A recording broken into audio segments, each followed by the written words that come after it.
I have a bunch of rituals to eliminate decision fatigue. I think the main ritual that I have is checking in with myself.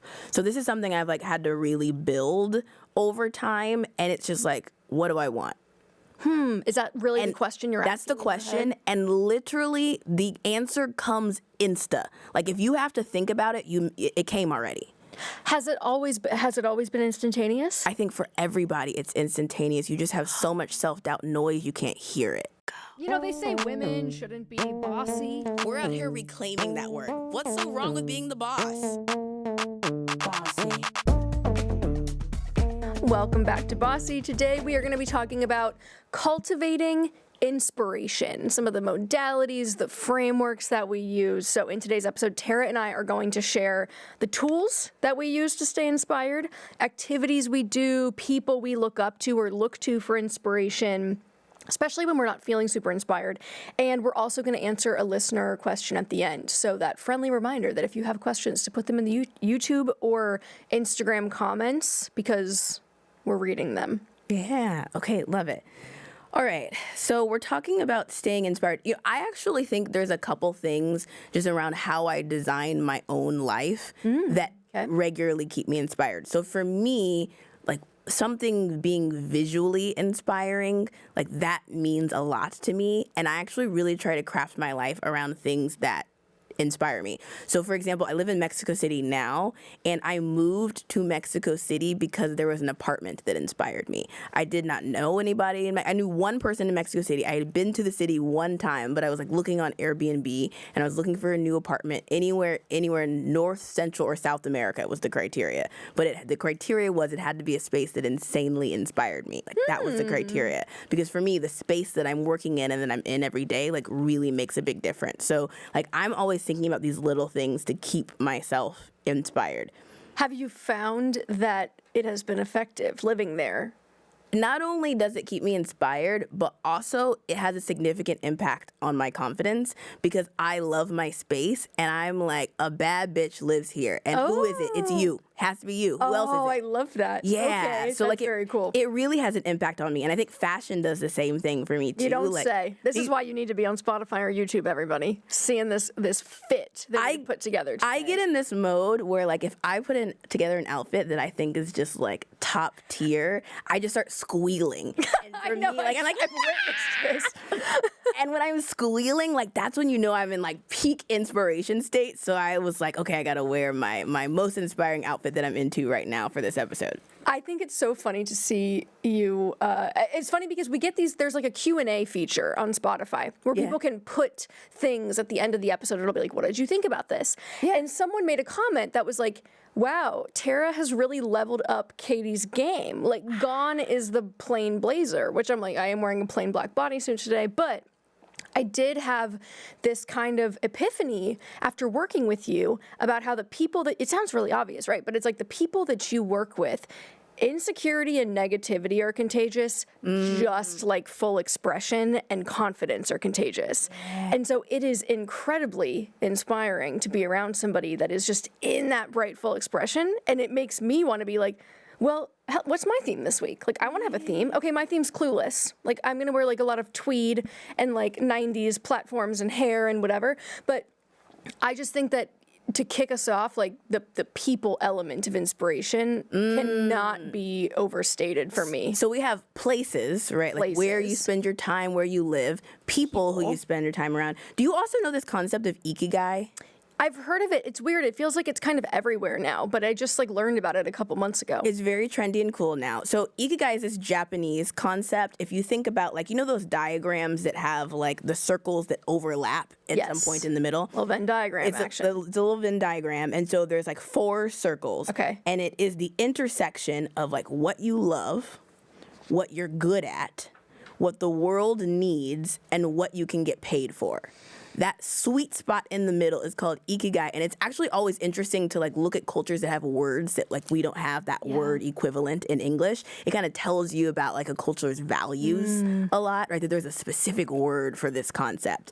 But that's what this Ikigai is. And so like the whole concept is that you are your happiest and most self-expressed and self-actualized, like when you can kind of like find that sweet spot in the middle. What you love, what you're good at, what the world needs, and what you can be paid for. Hits all 4 of those. I feel like I have that. I feel like I found that. Tell me about that. What is it? Well, I feel like that's what Money with Katie is to me. And I think that sweet spot is a perfect way to describe it, because I think that's the only thing that I can chalk it up to, of like why I just trusted it immediately and didn't question it, because there's something that feels so right about it that you're not ever, it doesn't even occur to you to be like, I don't know, am I doing this right? Like, I think once you get into it, that can happen. And I think navigating it once you're in that sweet spot, that's not the end of the story. That's the beginning of the story. Correct. And I actually am in the process right now for my own life of like reevaluating my Ikigai, because I think the first time I learned about this, I was putting companies as like, oh, that's my Ikigai. So I was like, oh, I don't remember what company. Maybe I was like early apps without code when I heard about this, and I was like, oh, this company is my Ikigai. And I think this time around, as I'm thinking about it, like I realized, like, wait a minute, there are a lot of different parts of running this company. Not all of it is my Ikigai, what I love, what I'm good at. Not all of it. Not all of it, okay? And like this is like, when you were an entrepreneur, you wear like a bunch of different hats, right? Like not all of those hats in the job. You got the CMO hat, you got the CRO hat, you've got the like COO hat, you've got like all the hats. Like not all those jobs are your Ikigai. And so I'm kind of doing this like next layer evaluation, which is like, what is it about the job that I am really good at, that I love? Like, what are those elements? So I've been really exploring that. But I know that Sam Parr has talked about this concept before of Ikigai, and I think do we have a clip we can play from it?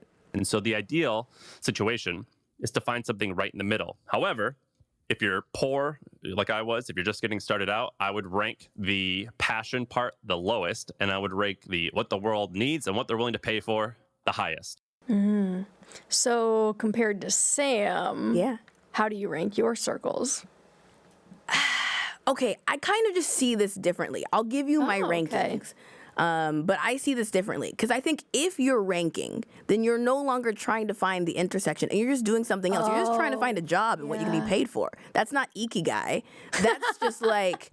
That's a different part of the process. Like when we think about Maslow's hierarchy of needs, like first you need like food and shelter before you can start thinking about like love and belonging, before you can start thinking about like esteem, like and reputation, before you can start thinking about self-actualization and becoming like the highest version of yourself, right? Like I think in what Sam was saying, you should focus on, before you should get the basics of like you're getting paid for something, right? Before you can think about like, what am I passionate about and how does that intersect with what I like? I think you kind of just need to have some of the basics. So I just think that's no longer Ikigai.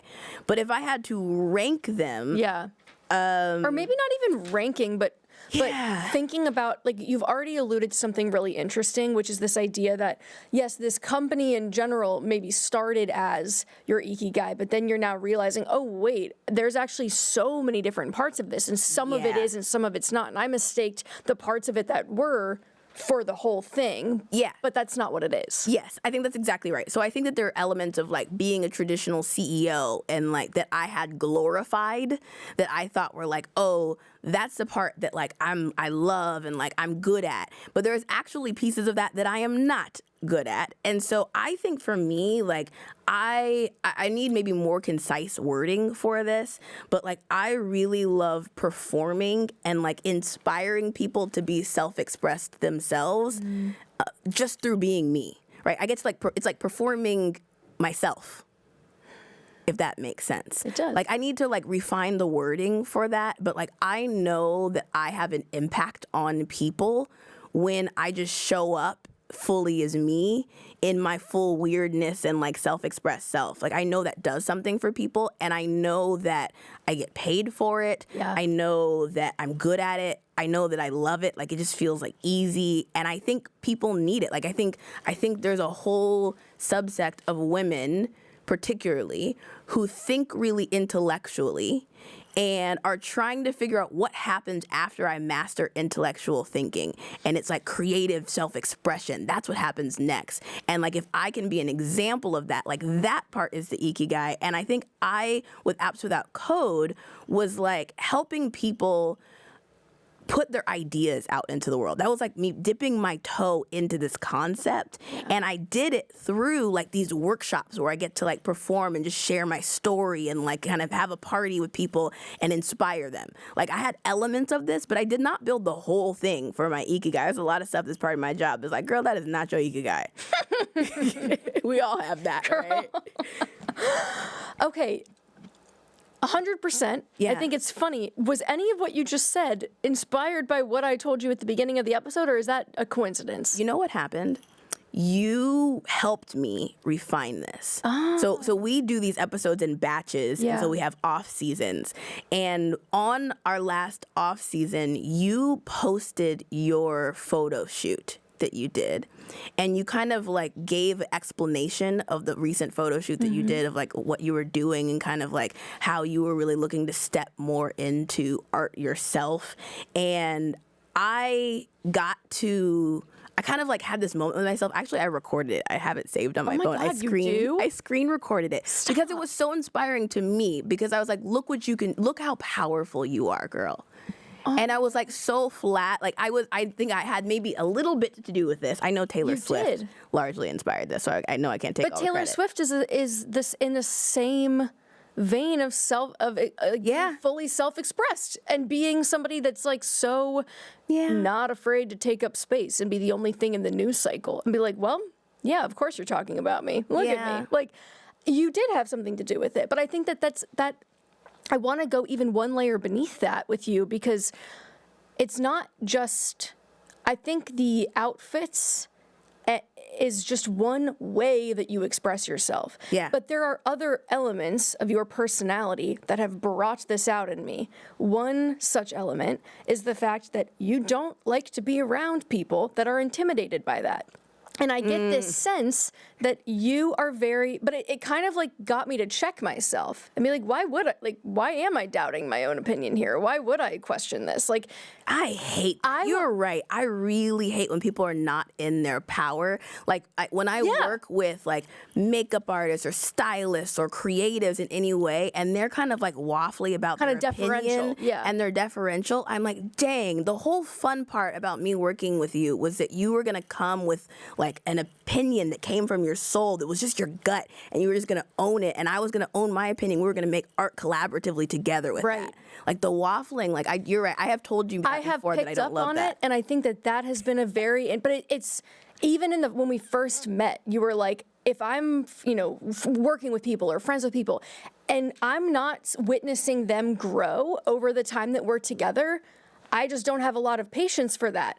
And I think that at first I was like, oh my gosh, like it made me a little self-conscious where I was like, am I going to grow? But then I was like observing that reaction, being like, what an interesting invitation. Like, what an interesting opportunity to step into that and to explore that growth. And so the photo shoot was one way that I did this. So if somebody who's listening to this isn't aware of this photo shoot. Yeah, break this down, like what you did. Effectively, I went to the Taylor Swift Eras Tour last year. There was one particular outfit that she wore while singing this song called The Man. Yeah. And the whole song is about double standards. And can we put it back up on the screen again? I know. I want to see the fabulousness.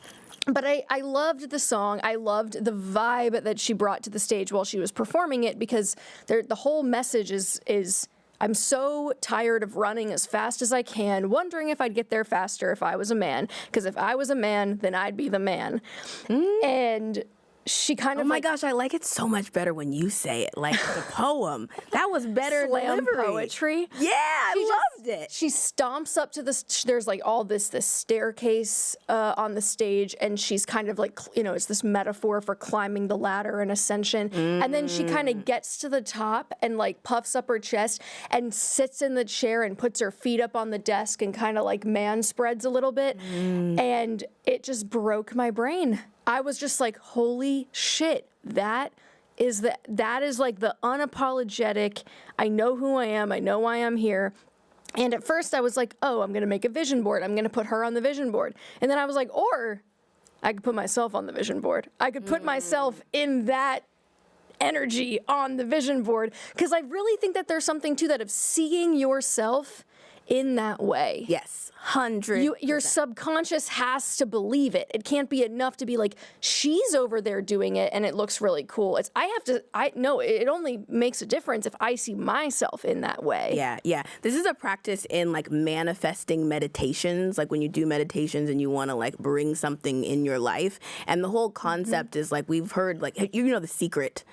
I've heard of it. Book. Okay, yeah. The Secret, where like if you just like think about it, like it'll happen. And I think a lot of people miss that, like it's not that like if you just think about it, it's that you have to like feel the emotion of what it feels like when you've already had it. Yes. Because when you can feel what it feels like when you've already had it, then like your body kind of is like, oh, we're already there. And then you just start subconsciously taking actions that like you would do if you were already there. Right. And then your life just ends up turning out that way.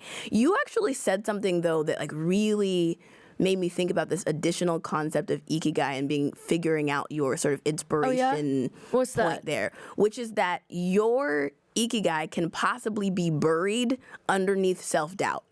It is. Like, and I mean yours, like one's, like a person's, right? That like it could be there, it could be very clear. But if you're like, I don't know what I like. But I think I don't know what I could be paid for. I don't know. How are you gonna find the Ikigai? That's the whole point. Is it's right in the middle of those three. But if it's covered in I don't knows, you gotta like clear the mud first. Yes. And I think our friendship and working relationship helped me. We were kind of having a conversation at one point where I was talking about how I needed to get clearer on something, and you're like, well, what information do you need? Or you kind of pressed me like, is it this? Is it this? And they were all very like tactical, specific, practical, businessy things. And then we both kind of looked at each other and you're like, oh, I think it's just confidence. Like, you were like, but it's like, it's under the self-doubt. And I think that there's like an instinctual knowing that you have to be able to tap into and trust, which sounds a little out there or vague, but I mean, that's also this coach that I started working with after we had kind of had that conversation where I was like, let me just like open myself up to the possibility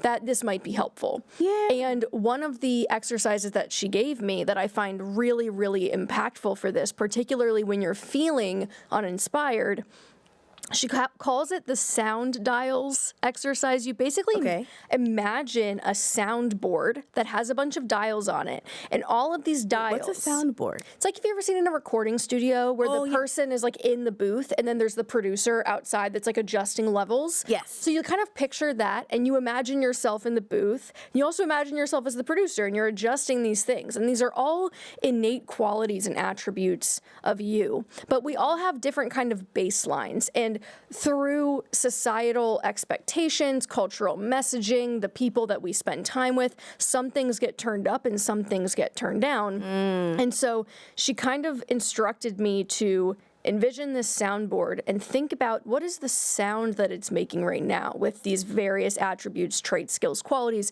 based on what's turned up and what's turned down. What does that sound like? And more importantly, what does that feel like? What does that person feel like?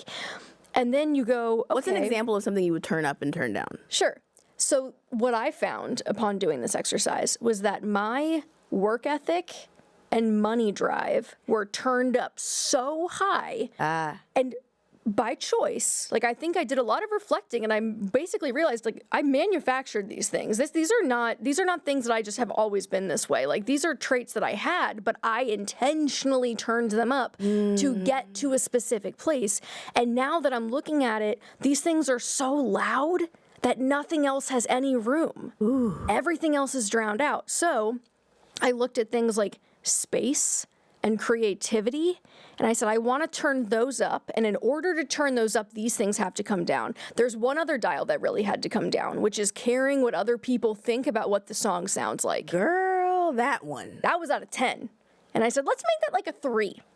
I don't want to give no Fs. But this has to be like a backup track. This cannot be the loudest bass in this song and what's driving the melody of this song. Yeah. But she kind of made this point that I thought was really powerful, which is that you cannot turn everything up because then it's just a cacophony of nonsense. It's noise. It's not music noise anymore. Yes. You have to turn some things down in order to turn other things up. And then listen to how the song changes once you start playing with those dials and you go, what does this song sound like? What does this feel like? And how can I start to consult this person when I'm making these decisions? And so I think that was a really, it was surprising to me how effective that exercise was for me in visualizing the soundboard. And crucially, I think I was afraid on subconscious level that by kind of tamping down the work ethic and the money drive and the get it done and the go, go, go, that I was going to lose a part of me. And I think when I had expressed that of like, well, I still want to keep that. She's like, you couldn't lose it if you tried. It's a part of you. It's on the board. Yeah. The dial's not disappearing. She's like, if you decided in 2 weeks from now that one day you needed to crank it way up, you just go in there and turn it back up. Yeah, but I bet there's a period of like, or a sense of mourning about a dial that you have your identity attached to. Yes. And moving this dial that you have an identity that I'm a 10 on this dial. Yes, and I think why the soundboard is effective is because it subconsciously cues that all of these things are a part of you, and you just weren't really paying attention to those ones over there. Yeah. And so the identity is this ever-evolving thing, but I think, for me at least, the idea of turning things up or down but knowing that I was never losing any of it was an unlock, because it was like, oh, well, now the fear is gone. Because now there are no stakes. Now I can just adjust these things as I feel fit, and kind of cue to myself, like, in those moments where I want to go turn up the work ethic dial to a 10, be like, but wait a second, is that really the most effective approach here? Is it really what's going to, like, feel the best and get me the furthest? This is really interesting to me as I personally get to, like, my mid-30s, because I kind of perceive that what happens is in your 20s, people are really willing to move their dials around. Like, they're willing to reinvent their lives, or at least get like a first iteration of the dials. And then people get stuck mode in those dials. Like, I see a lot of people like my age, like, oh, I cannot, at my age and older, I can't move the dials. Dial's stuck. And so I love that you are like creating this ritual about moving the dials and creating this like expectation that different seasons of your life will have different dials up. And maybe there's different Ikigai and different inspiration sources for each stage of your life too. Like, it's not, doesn't have to be stagnant.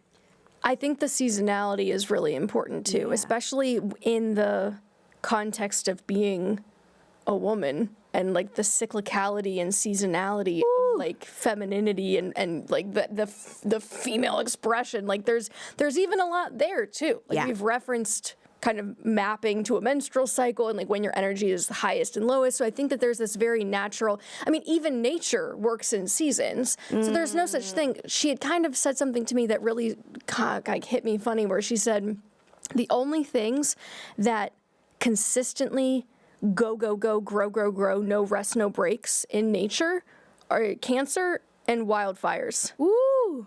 She's like, it's not, and you're nature. Sorry, your biology is nature. So it's actually not natural to strive for that. Like, you need to embrace a seasonality of sorts, and something that's really powerful. I do think that part of what I get kind of stuck in and what has been helpful for me in staying consistently inspired is this idea of stripping away the chatter mentally that is cloudy or kind of a distraction. So similarly to the way that people like Steve Jobs kind of famously wore the black turtleneck every day and like only had one outfit because he didn't want to think about what he was wearing in the morning.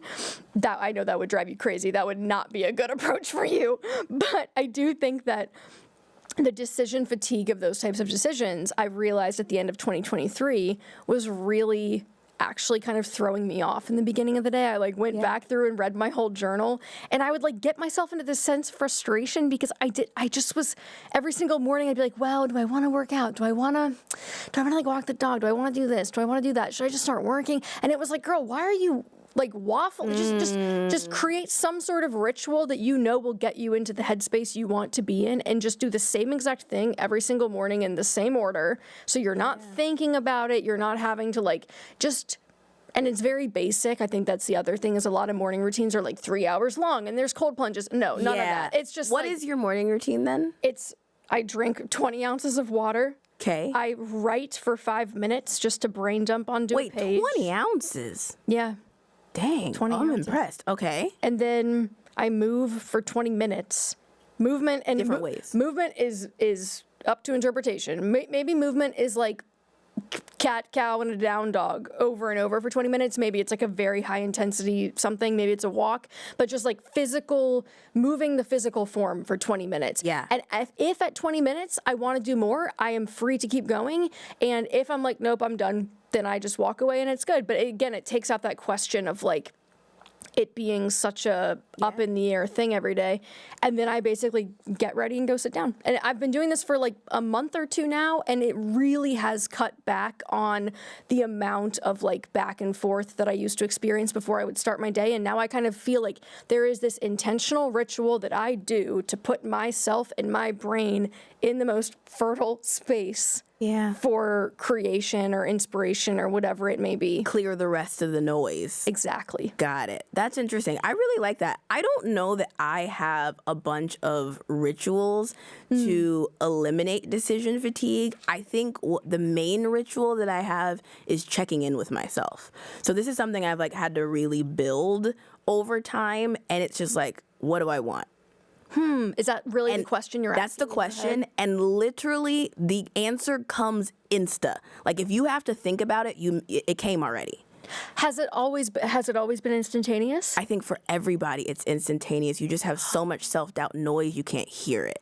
The answer already came. Like, and I think particularly, do you know human design? Are you familiar with human design? Do you know your human design? I think manifesting generator. Oh, okay, yeah. Okay, so I am a pure generator. If you're not familiar with this, like human design is this like way of sort of like, it's almost like it's not a personality test, but it tells you some things about your personality, but it's not based on like a quiz that you take. It's based on like the exact date and time and where you were in the world that you were born, and sort of like there were things happening in the universe. If this is like too woo-woo for you, like give me a second. But like it's an interesting tool. It's an interesting tool to go, what resonates with this? Like what about this resonates with me and what about this doesn't resonate with me, so that you can lean more into the things that you're like, yeah, that is true about me. Let me just lean into it. And so for me, one of the like characteristics of a generator, which is one of the personality types, is that you are best when you respond to something.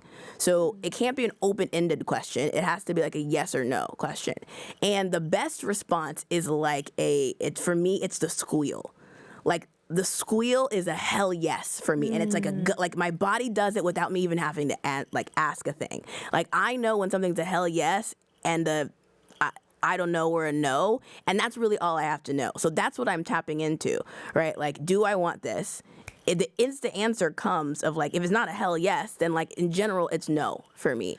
And so I kind of frame it as like a yes or no question for myself. That's a practice that I do to eliminate decision fatigue, which is like go straight to the answer, which is not in my brain, it's in my gut. Wow. Do you feel like that's a muscle that someone has to work? Hell yeah. Hell yeah. Like, I really had to work at this. I really developed, like, a couple of years ago, like, a meditation practice. I did a lot of, like, Joe Dispenza's work and went to a lot of retreats. Like, I did a lot of work in quieting the like voice in my head, like, that's not your answer. That's not, you're not really sure what you want to do, because like you might want to do this, or it could go this way. You might actually, but like, what if you get it wrong? Because like if you get it wrong, it's not gonna look good. They're gonna look at you like that voice, right? And actually, fashion for me was like a practice I created for quieting that voice, because when I would get dressed, that voice would go nuts. They're not gonna like that outfit. What are they gonna say? Like, it would just go off. And like, fashion was a practice for me to be like, so what? Yeah. So what? What do I want to wear? Like, what weird combination of things do I want to wear? Who cares? So what? That was me developing the quieting, because like after you start ignoring that voice for a while, she kind of shuts up a little bit because she knows she doesn't have a seat at the front of the boardroom. So like that actually has been a practice for me for doing that. God, my head is spinning right now. There's so much. I think what's so interesting too is that the fear is it strikes me that it's so nonsensical, because who does everyone want to be around anyway? the person that's conforming and is doing everything, but it's like, no, our entire culture is drawn to these people that are like super out there and like Lady Gaga. I'm like, her entire career is just being that. Yeah. And people are like so magnetized to it. So it's so funny that even though we live in this world where like individuality and uniqueness and unconventionality, like these unconventional ways of thinking and innovation, it's so celebrated and we can all see it being celebrated. And yet the fear of, but what if my version of that elicits a reaction that will harm me is so counterintuitive when you really step back and go, we don't really live in a culture that outwardly values conformity. We'll be right back to the conversation after a quick break. Okay, back to the show. Like, I spent a lot of time thinking about this because I think that there are kind of like these levels of, I call them self-actualization. That's like a really woo-woo word. Like, really what I mean by that is like coming into and becoming the next version of yourself. And you could think about these steps as like what society does as a whole and also like what an individual person does. So like the first sort of like transition is going from like being in a depressed state, which like maybe you've met people or know people or maybe yourself has been in this place. So from like a depressed state to will. Okay. Right. That's like the first self-actualizing step. And the way you do that, by the way, is by harnessing anger. You're going to have to get mad. Do you think that that's always true? For the most part, yeah. I think Anger? to get out of depression, you got to get fed up enough with being depressed to be like, all right, we're not going to do this anymore. Okay. Right. Then from like will to conforming stability, which is what we're talking about right now. Right? Like this is where like everybody's kind of doing the same things. We're all on the same page and you get there by harnessing hard work. And like we have a huge societal value here, right? Of like I'm kind of like fitting in. So the same way that we like idolize Lady Gaga, we also actually maybe even more than that, I would argue, idolize people who like fit in. Like when my mom's like, "Why you got to wear those outfits?" Like that's not what people think business women will look like. And so like I think you're going to throw them off. Like she's, like there's some like conforming stability there too, which is also, I think, especially present for women. We very much police what women think, wear, say, how they show up in the world, how they move in the world. Like, we don't like when women step out of line as a culture. We like, kind of like the girl boss episode we did, like, love a takedown. You know what I mean? But I actually think that's an important step, right? Because you have to be at conforming stability to then get to high performance. Okay. Right, that's like the next step, which is like, actually, I'm not, because to be a high performer, you're no longer conforming. You're doing stuff that, like making bets, trying things that other people wouldn't do. And to do that, you're harnessing courage. Sure. Right. And then after that, like high performance to like innovation and intellectualism. Now we're getting like into like the creativity, the curiosity. After that, it's really about like joy and inspiration. Right. So like there's these like little levels that you jump through all the way to like understanding oneness and spiritual enlightenment, where like a monk might be. And so to pull this all together with what you were saying, like I think that there's an element of like social conformity that like we all feel, a lot of us, I think a lot of our listeners feel this pull of. Yeah. Right? And maybe it's like generational pull, like you got it from your parents, like that they really valued in conforming. Because they had to, because that was the thing that got them to the next step, right? Well, but and your entire system. And the entire system. All of the education system is teaching you how to conform, fall in line, follow rules, do what you're told. It teaches you how to be a good employee, which a lot of that is. But that's what most people need, right? Because that's what most people are going to do. But we're on a show called Bossy about leaning into your inner boss and talking about entrepreneurship. So we're talking about high performance. We're talking about innovation. We're talking about being intellectual. We're talking about like joy and inspiration. So once you want to pass those things, you have to let go of that voice that's like the conforming police voice. You have to develop a practice of letting her sit in the back. Yeah, this is interesting because I think when I filled out my intake form for the coach I ended up working with, who's just wonderful, and like I'm so happy to know her, and she has helped me so much in just like a single month. It's crazy. But when I filled it out, we sat down for our first conversation. She has all 13 pages in front of her. And she goes, 13 pages? 13 pages. She goes, "You want to know what I feel when I read this?" And I was like, "What?" Which is what I love. She's so direct. She goes, I'm like, where's the fun? Where's the fun? I ask myself that about you all the time. Why aren't you having any fun? And I was like, I don't know. And I feel like it even just having someone call it out, it kind of, it's resonating and looking at that pyramid and going, you're in that exact shift moment where it's like you're kind of in the intellectualism and you're still holding on to the conformity, but that deficit in the day-to-day happiness of feeling like you're kind of groping around for this, like the day-to-day joy and enjoyment that is missing. That I think is that ascension that I'm now realizing that you're working on. That it's even there, that it's even an option. And I think she kind of has this analogy of like being in a jar or a cage and like banging on the walls and being like, let me out. Oh, like I can't, I'm forcing it. And then she goes, you kind of go, oh, and you look up and you go, there's no lid on this cage. It's open. I can just fly right out of it. Like I can just climb right out. Here I am banging on the walls trying to go sideways.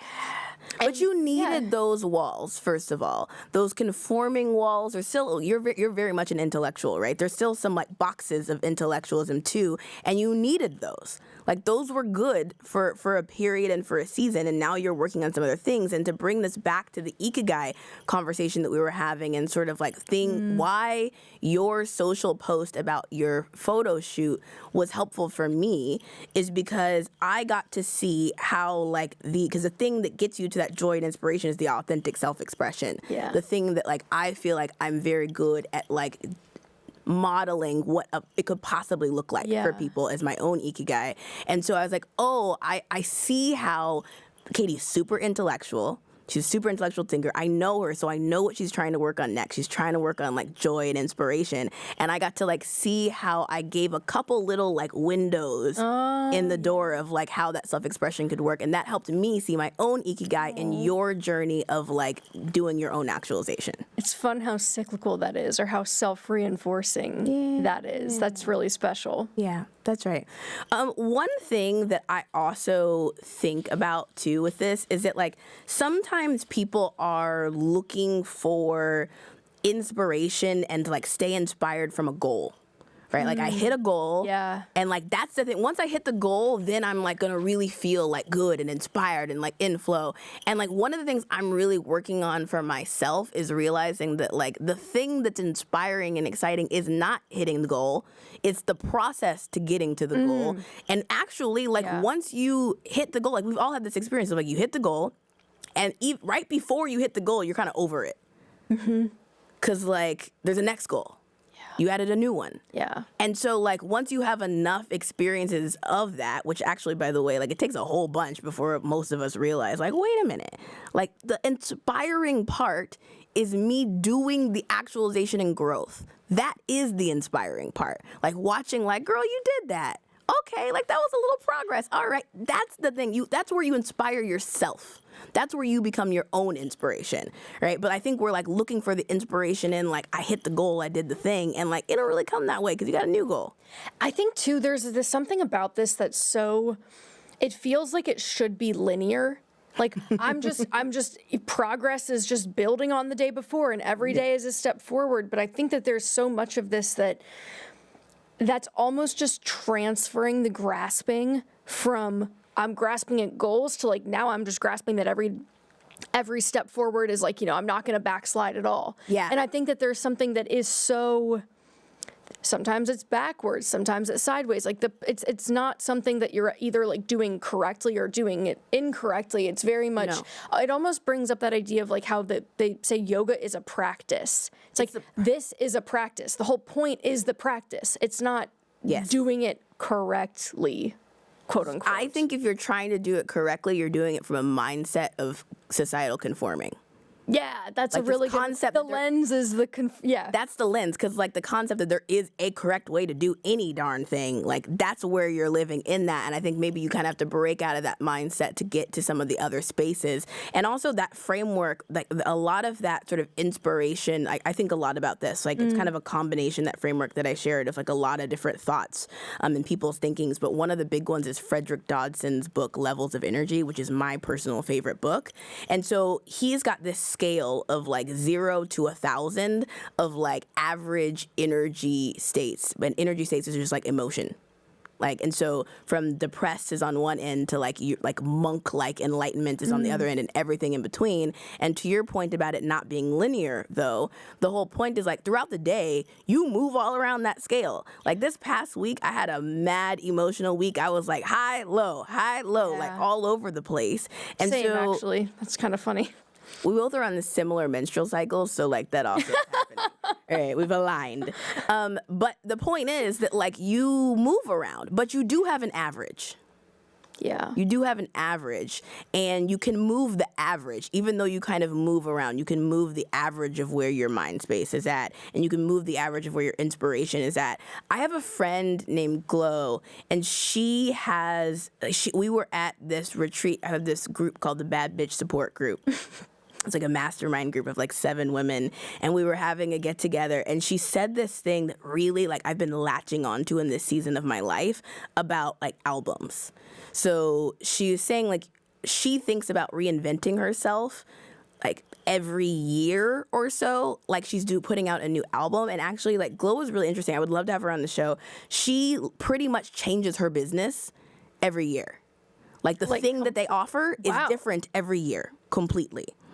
Which is like in a like here's the right way to do it, a total no-no. Right. But she's got like a super, super thriving business. She does extremely well. And she lives in like, I think she's got like 4 different homes in 4 different countries and kind of goes and flows where she wants to be. She's like, I'm in Bali now and I'm in Istanbul now. She's kind of like I'm in Atlanta now. It's like really cool. But she uses this analogy, and I sort of think about like, okay, like Beyonce, Taylor Swift, they put out albums. It has one sound. They promote it, and then they come up with a new album that has a totally different sound. Yeah.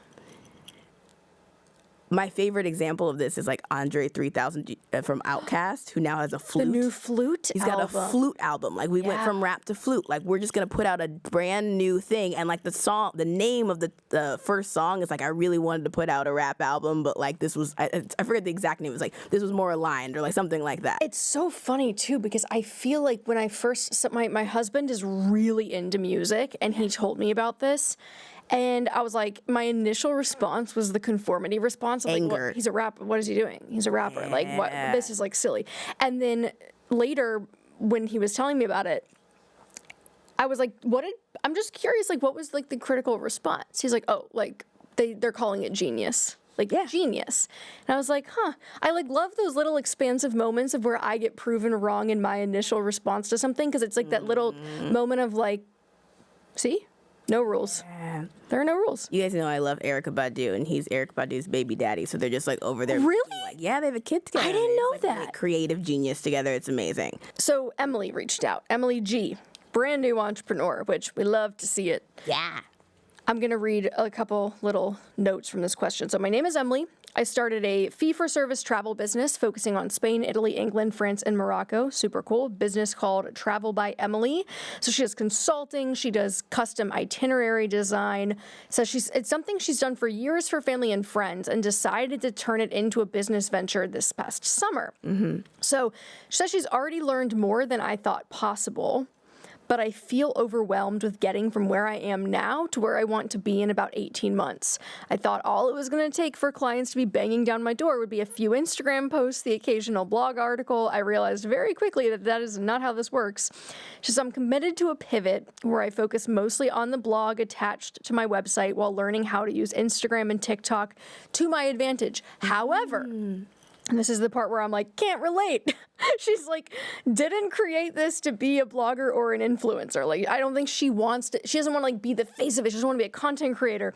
I created this business in order to design itineraries and provide consultation services for the destinations that I love most and know like the back of my hand. Mm-hmm. So she's like making money through these consultations, but doesn't feel ready for it to support her living expenses. Like it's not at that stage yet. And she fears feeling stuck because it's not successful enough yet to, you know, for her to move abroad and like to do the things that she really wants to do in her life. And so she's basically asking, how do you cope with the overwhelm and imposter syndrome of starting a new business and the sea of information, advice, and business models that are out there? Yeah. And while I have a plan on paper, it's the execution of the plan within the confines of this timeline that have me thinking of infinite limiting beliefs. I'm literally like closing my eyes because like I feel that, Emily. Like okay.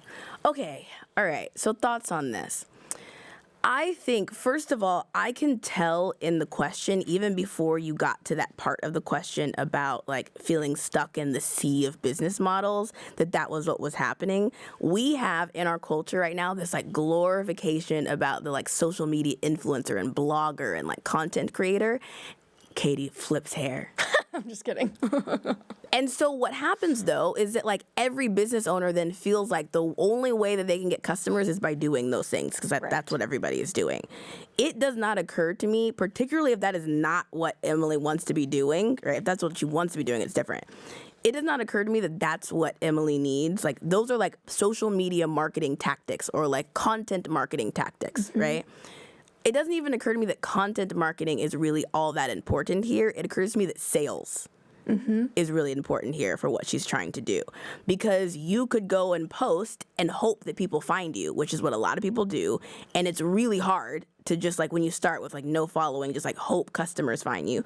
Or you could go out to them. And I have the personal belief that like most starting small business owners are trying to do marketing, but they should be doing sales. They should be in Facebook groups of active travelers, like messaging people who are members and saying, hey, here's what I do.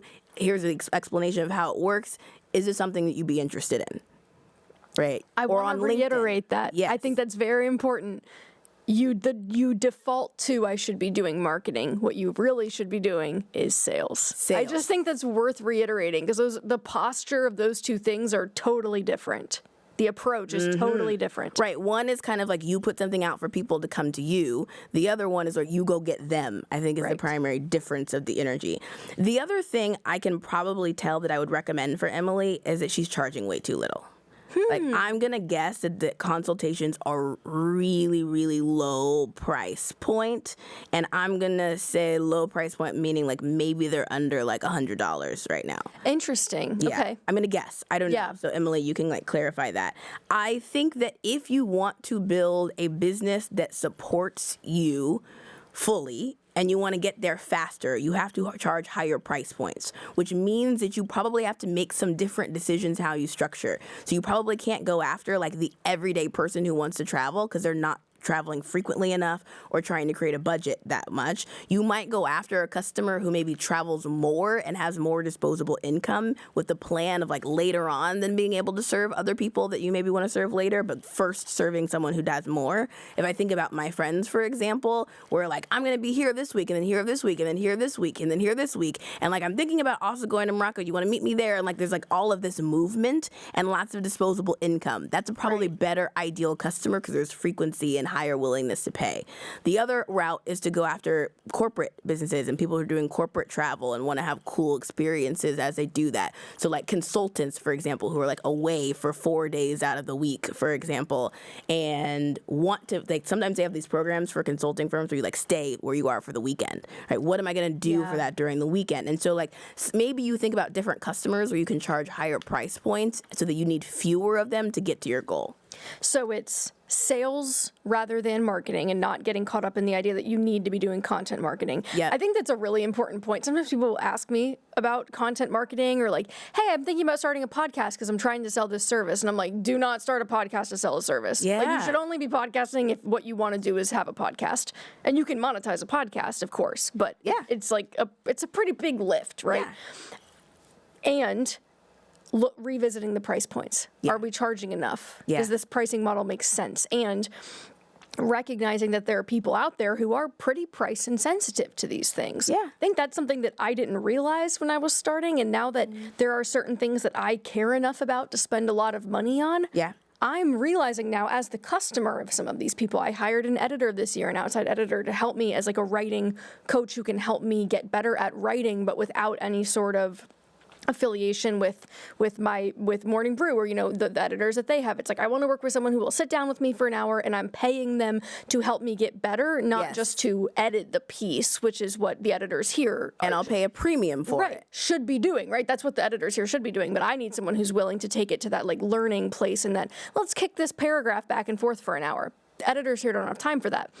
And I'm willing to pay a premium for it. Yeah. And I don't think, had I a couple years ago been in that situation, I wouldn't really realize, even if that was a service I was trying to offer, that there'd be people out there that are willing to pay that much for that. Yeah, even to circle this back to Emily's scenario for like an example that I've had, an experience that I've had, you made me think of this just now, because I've worked with travel people and paid them huge amounts of money when like I'm looking to like some people who like specialize in like luxury experiences, and like what I want from that experience is, this is one of my favorites. Emily probably already knows about this, but like I love the like escort where someone comes, like you fly into another country and someone comes to the gate, like when you step off the plane, they meet you there and they take you through the expedited customs to the car. I didn't even so they go like, the you thing. just sit here, I'll take your passport, I'll handle all of it for you and walk through, right? I did that for my birthday and I did that for all of my friends, and there was like a little waiting area where we went, there's like a pool at the waiting area. Seen this. You get the escort through. It just feels good, and I paid extra to have things like that considered for the trip for my friends. And like for that, the budget was open. This was my 30th birthday. So like these are some scenarios where like there are people out there who have wiggle room on that. I know this feels scary for a lot of people. They're like, I can't charge more. Like, who's going to pay that? I 100% agree. I think that's fantastic advice. I also think that that's a great place to call this one. So we're going to wrap for that episode of Bossy, all about staying inspired. But please put in the comments if anything. I think in this little call and response, I want to know what y'all think about Emily's situation. If there's anything you don't think we covered, because I love your advice for Emily. But I think I'd love to hear what the audience has to say too, especially maybe if you actually operate a similar business and you are thinking that there might be something that we're not seeing or that she's not seeing that or could you help. would be a customer. Yeah, or you'd be a customer. That's a good one too. I love the community share though of like, let's help each other brainstorm. So like I love this. Let's do this in the comments on YouTube. Beautiful. All right, we will see you next week. Stay inspired.